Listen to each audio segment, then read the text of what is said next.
Me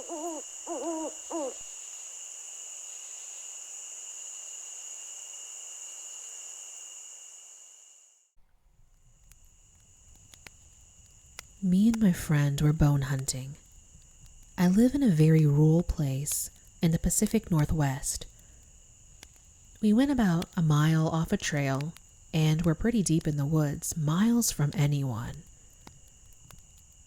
We were coming down from this hill next to a stream and started getting into some thick brush and trees. That's when we heard this deep growl. We both stopped. I was a few yards away from him and was closer to the noise. He asked me if I heard it too. We both stood still. Although I couldn't see him well, I knew we were both looking in the direction of the sound. We didn't see any movement or heard it again. It was very creepy, and we have no idea what it was. I don't know what would be creepier, if it was an animal or something paranormal. I'd been living in my house for about a year before the knocking started. It didn't happen often, probably once every 6 to 8 weeks. There would only be 1 or 2 knocks each time, and they always came from the woods behind my house. I never got a close-up view of what made them, and what few glances I managed were always obscured by trees or other cover. It was broadly sized, a solid dark color, and appeared to stand upright. I nicknamed it Whoop, because that's exactly how the weird call it seemed to make sounded. I'd definitely heard its whooping more often than the knocking. I'd always try to answer, but could never get another reply. Now, I'm sure what you're thinking. And before all this happened, I never thought or knew much about things like Bigfoot, ghosts, or the paranormal. And to reiterate, I still don't know what whoop even is because I never got an actual clear visual. If anything like that even existed, I thought it just added more mystery to this world. I came out here to live a quiet, simple life. I don't want fame, attention, or publicity. And figured Whoop wanted the same. Provided we kept our own boundaries, I thought the two of us could have a peaceful coexistence. Shortly after the knocks began, my garden and animal pens started getting raided at night. It only happened once every so often, but something would pillage my crops, fruit trees, even steal 1 or 2 of my farm animals. My garden and pens can keep out animals of all sizes. This was the first time I ever had problems. But since whatever was doing this still managed to slip in and out with ease, I quickly realized it was Whoop. I tried using trail cameras to catch an image of it, and as a potential deterrent. It worked at first, but Whoop eventually found a way around the cameras, and if it had to, smashed or knocked them off their posts. After this happened a few more times, it became evident that Whoop's nightmare visits occurred on the same days I heard the knocking. Discovering this correlation made me pay closer attention to the details of Whoop's nocturnal marauding, which made me notice another pattern. It always either ransacked the garden or animal pens, and never did both on the same night. When I aligned the number of knocks heard each time, and which section was subsequently raided, another pattern became clear. 1 knock meant the garden. 2 meant the pens. The knocks, I thought, have to mean it was hungry, and whether it wanted a carnivorous or herbivorous meal. The next time I heard Whoop's knocking, I put that theory to the test. It was a single loud knock that came around dusk, and was actually followed by a quick whoop about 15 minutes later. 1 knock should mean the garden, so I filled a bowl with fruits, veggies, grains, nuts, and laid them out on a large flat rock about 20 yards into the tree line. I was hoping an offering like this could be my way of letting Whoop know I understood its message, and it would in turn stay out of my garden. Sure enough, it worked. I saw no signs of any disturbances in the garden the next morning, and everything I left for it on the rock was gone. This became my protocol whenever I heard the knocking, and it worked every time. Then, a few months later, my boyfriend Jesse moved in with me, and the knocking stopped. Nothing happened for about 5 to 6 months, and I figured Whoop must have left the area. I told Jesse about the knocking and offerings I left for Whoop. Naturally, he was skeptical about it, and when nothing happened those first few months after he moved in, it was hard to not blame him for thinking I was crazy. Then, out of nowhere, the knocking resumed. I was sitting on my back patio one evening, admiring the diamond necklace Jesse surprised me with when he came home earlier that day. It had a silver chain and heart-shaped diamond charm that was light pink in color with gold edging and glimmered wondrously in the sunlight's rays. I actually jumped upon hearing the knocking, clear as day, and coming no more than 50 feet from inside the tree line. I should have been delighted to hear a sign from Whoop, but something was oddly different about these knocks that just didn't sit right. This time, there were three deep, hollow-sounding knocks. The first two were practically back-to-back, but the third came a few seconds later, throwing me off guard. Whoop never knocked 3 times before, I thought. What did 3 knocks mean? Hoping to cover all the bases, I laid out a spread of fruits, veggies, even included fish, sweets, and other random items on the offering rock. Jesse didn't hear the knocking when it happened, but played along anyway, despite emphatically reiterating his skepticism. When I woke up the next morning, there didn't seem to be any disturbances in the garden or pens. It looked like my offering worked, or so I thought. Upon stepping outside, I spotted something on my back patio. A large clump of knotty, thick, dark brown hair that I noticed had a streak of pink highlighting. I went to pick it up, but immediately dropped it and stumbled back into the kitchen, struggling to maintain my balance while comprehending what I just saw. There was more than just hair in that clump. It was an entire human scalp. I sprung into the living room to get Jesse and spilled onto the floor upon entering. I could only frantically point towards the kitchen's back door and sputter panicked gibberish until Jesse managed to calm my nerves by firmly holding me in place. They're out there. The patio is something. I couldn't even make complete sentences. Hair, the hair. Jesse looked more confused than worried. He got me onto the couch, saying he'd check it out, but wanted me to stay put until he returned. I heard Jesse open the kitchen door and step outside, where he remained for about 5 minutes, which to me felt like hours. I was flooded with relief upon hearing Jesse step back inside and make his way down the hall, but he gave me an answer I didn't expect. "There's nothing out there," Jesse said as he re-entered the living room. "What exactly did you see?" Despite what he said, Jesse's face had almost no color, and he wore this flustered, petrified expression, looking like he just saw a ghost.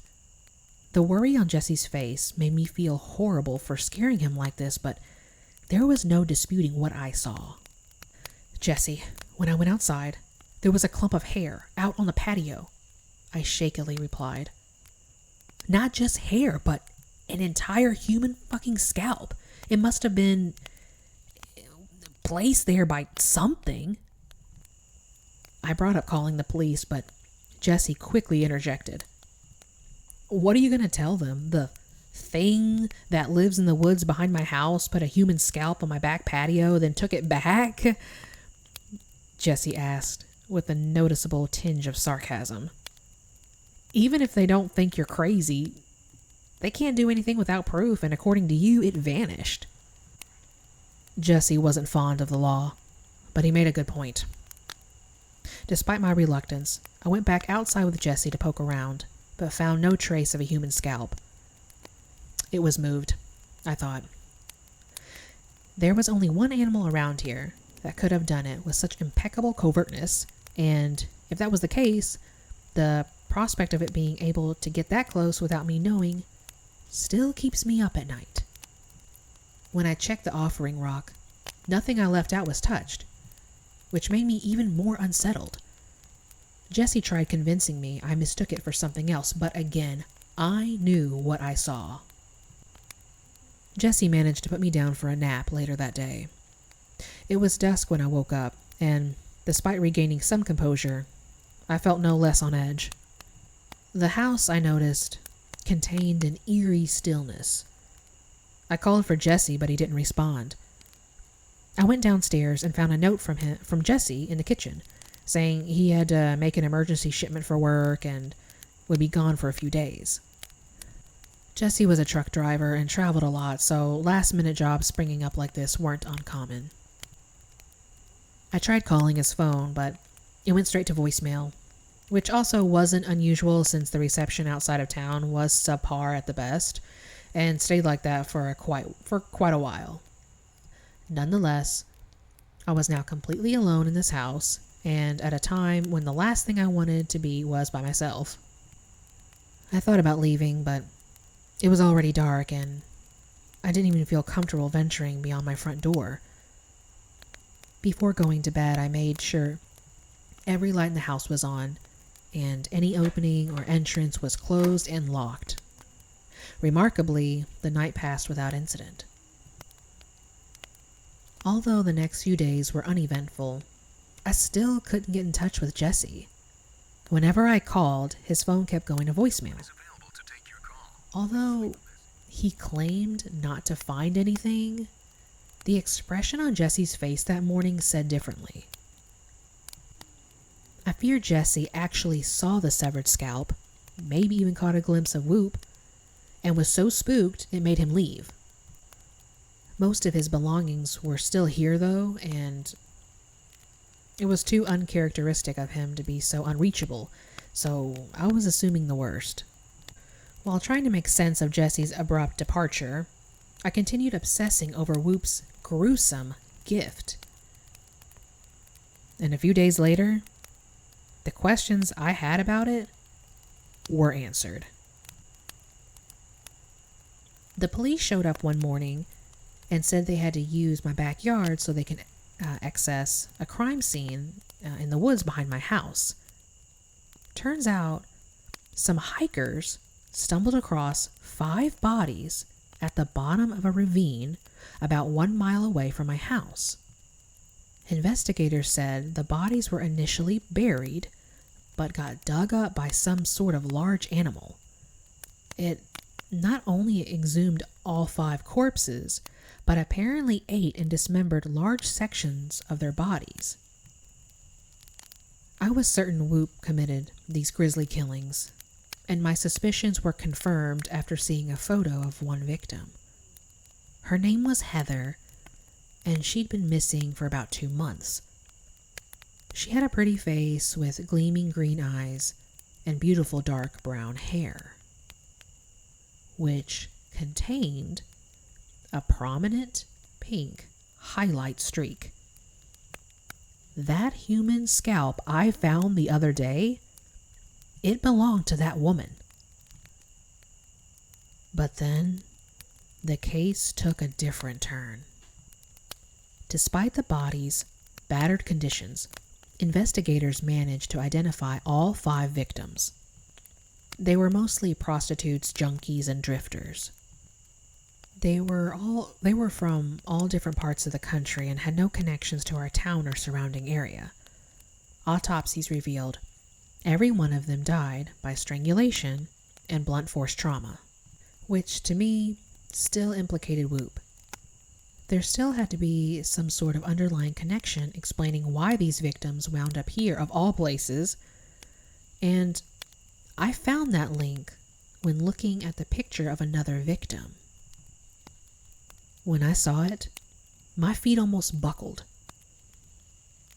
The necklace this woman wore in her photo, silver chain with a heart-shaped light pink diamond and gold edging, was the same one I got from Jesse. Whoop didn't kill those people. It was Jesse. I went to the police and told them about the necklace, but didn't say anything about the human scalp. They searched my house and found a stash of random items belonging to all 5 victims, which they said were probably trophies Jesse kept as mementos, likely as a way to remember the murder. I never heard from Jesse again, who's still at large. Detectives think he could also be behind some other unsolved disappearances and murders that happened in spots along his trucking route, and are still investigating. Once I put the pieces together, it painted a macabre picture. Jesse, my boyfriend, killed those 5 people. He must have encountered them along his trucking routes and brought the bodies back here to be buried. It's unclear if Jesse held them captive before killing them, or did it immediately and hauled their corpses around, both of which are equally disturbing scenarios. Looking back at the day Jesse left, I think he did see the human scalp and disposed of it himself after realizing it came from one of his victims. Jesse did flee, but only to avoid getting caught. Whoop was the catalyst behind his departure, but not because he was trying to protect or give me a warning. It just wanted to eat. Whoop must have come across Jesse's burial site on his own or following Jesse during one of his drop-offs. This also made me realize what 3 knocks meant. It was hungry for human meat. After eating those bodies, Whoop must have developed a taste for human flesh. And here's why I'm certain that's the case. One night last weekend, a solo camper went missing in the same stretch of woods behind my house. On the same evening of her disappearance, I heard 3 loud knocks coming from the woods. I wasn't really close to my Uncle Kent. I barely saw him growing up, and we only spoke on birthdays or holidays. I wound up going to college near where he lived, so when my mom proposed staying with him to save on room and board, I was hesitant. Evidently, the arrangement worked out better than expected. Uncle Kent welcomed me with open arms and put me in a huge room overlooking the backyard. He didn't charge rent, he cooked all my meals, let me do what I wanted, and even hooked me up with a job. The first few months passed without incident.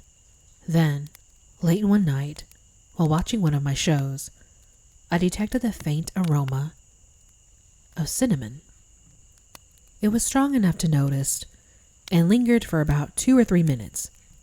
I initially thought nothing of it until it happened the second time.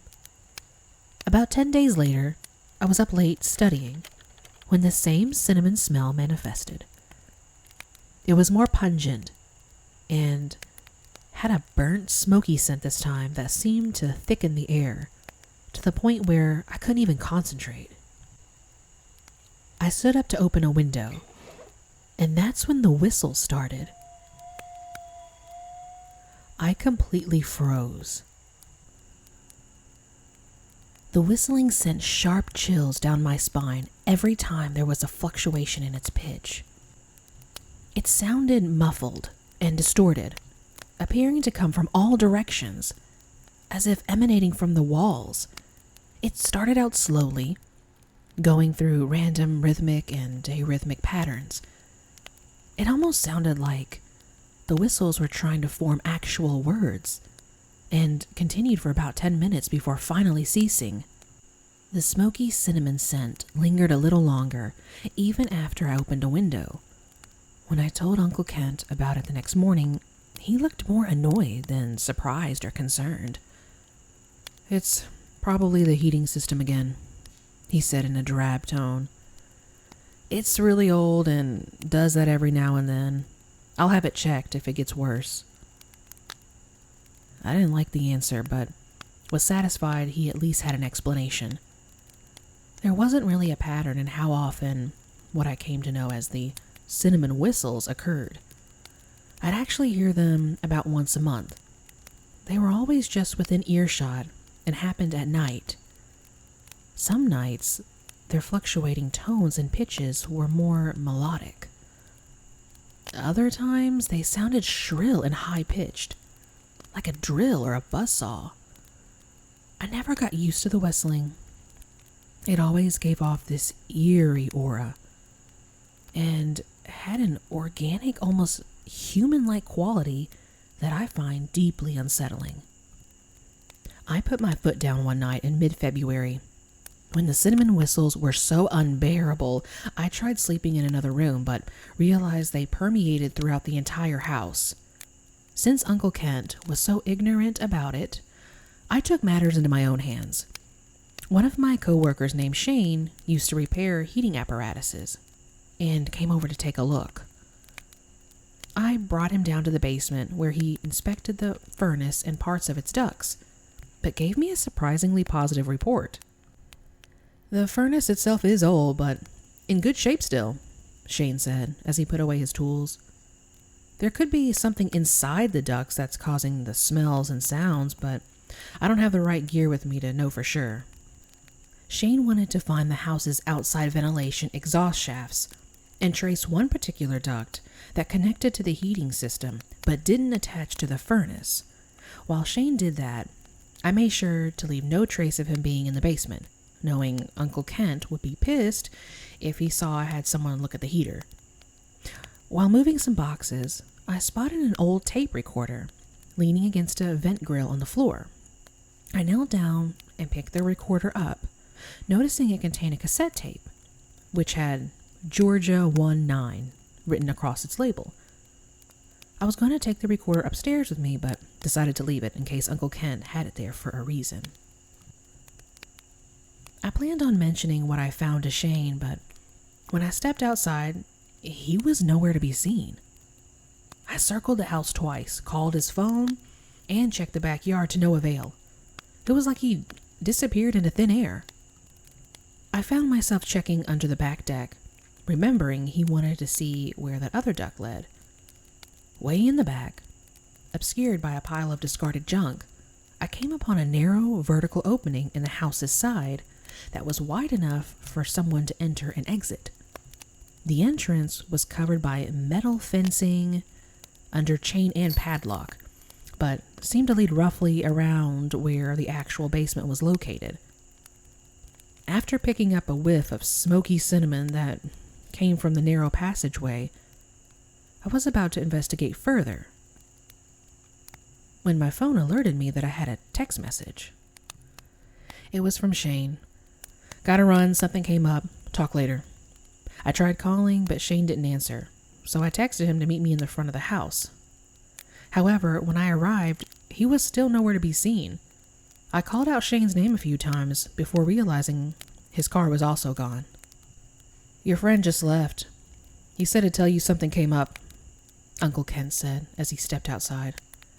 "I just got home, bumped into him on his way out."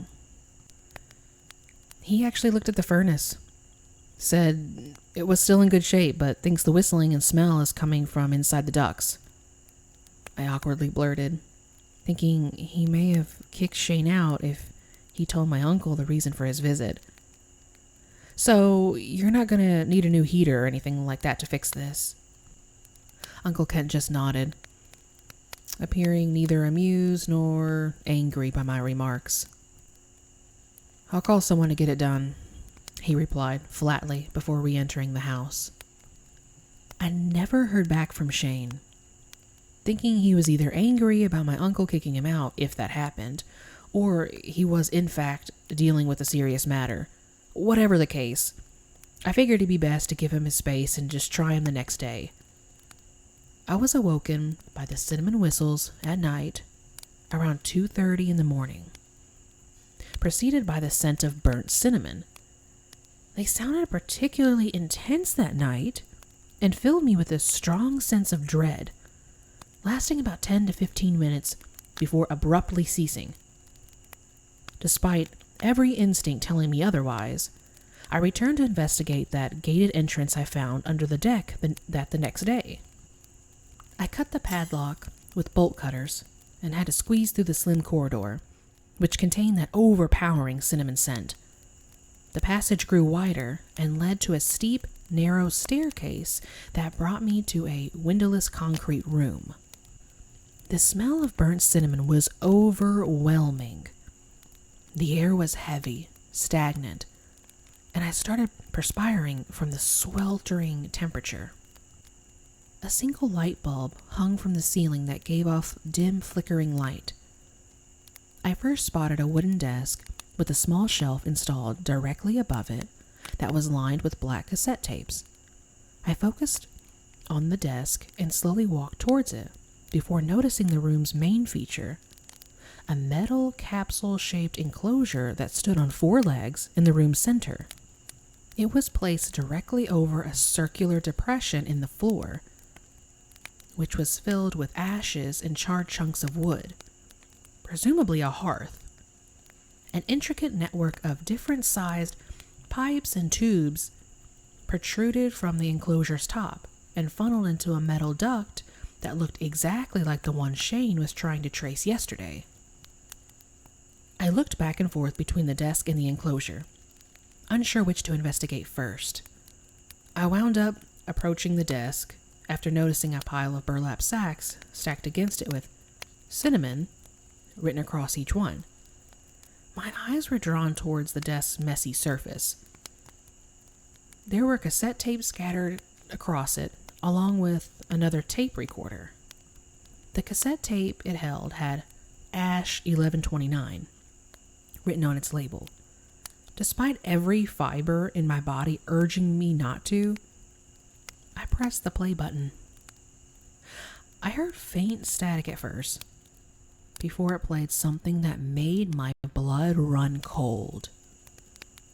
A symphony of cinnamon whistles rang out, sounding distant, but clear enough to distinguish their choppy, high-pitched melody. I started trembling as the audio played, but continued scanning the desk until I spotted one particular tape, whose label read Shane 216. Despite dreading what I'd hear, I shakily swapped out the tapes. As expected, the Shane 216 tape played more cinnamon whistles. What was most disturbing, I immediately recognized them as the same ones I heard last night. My nausea worsened as I sifted through a few other tapes on the shelf, noticing they were all labeled similarly. Willard 331, Daphne 724, Cora 1031, Janice 11:5. They had to be names and dates, I thought. But if that was the case, then Shane's tape was made yesterday. I quickly tried calling his phone, but as it rang, I noticed something written on one of the cassette tapes that almost made me faint. As I processed this horror, I began hearing a set of rhythmic vibrations that coincided with Shane's ringback tone. I slowly faced the direction it came from, finding myself gazing at one of the room's darkened corners, where I spotted the light blue glow of a flashing phone screen. "Shane?" I whispered, as my phone slipped from my sweaty, trembling hand. I stood anchored in place as the glowing phone screen moved towards me, accompanied by the sound of slow, heavy footsteps. My stomach sank.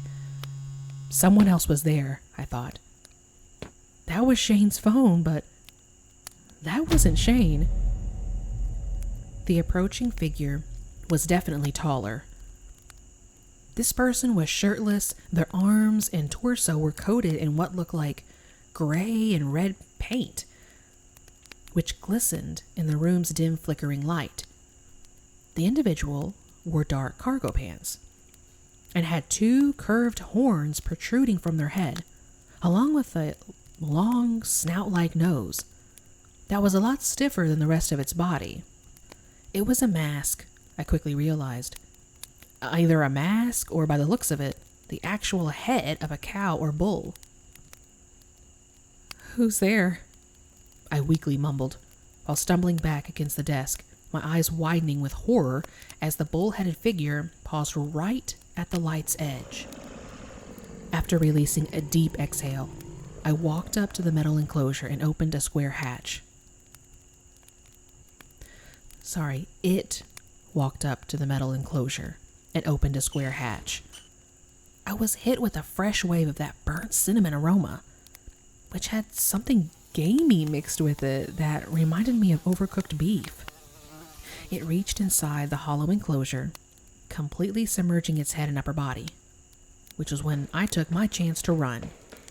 Before racing up the staircase, I looked back once more to see the bull-headed figure now facing me, holding a human skull in one of its hands that it pulled from the enclosure. I squeezed through the passageway in seconds, screaming frantically as I burst out from under the deck, ran to the front yard, and collapsed in a heap against my car. I wasn't going back inside that house and didn't know what to do next. Call Uncle Kent, the police, or just get somewhere safe.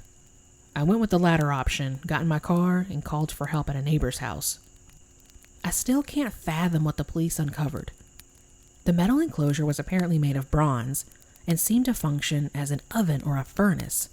Investigators found human remains inside the enclosure, mostly bones, coming from at least 8 different individuals, including Shane, but thought the body count was higher. They believed my uncle, or whoever else it was, brought people into the chamber, got them inside that bronze enclosure, lit a fire under it, and literally cooked them alive. Investigators concluded this after finding the enclosure's inner walls were littered with scratch marks. The cinnamon was thrown in to mask the smell of burning flesh, but what bothered me most was how that assortment of pipes and tubing on top of the enclosure functioned. Those pipes converted the acoustics of screams of people burning inside the enclosure to make them sound like whistling. Every time I smelled burnt cinnamon and heard that ghastly whistling, it was actually someone's agonizing shrieks while they were being roasted alive.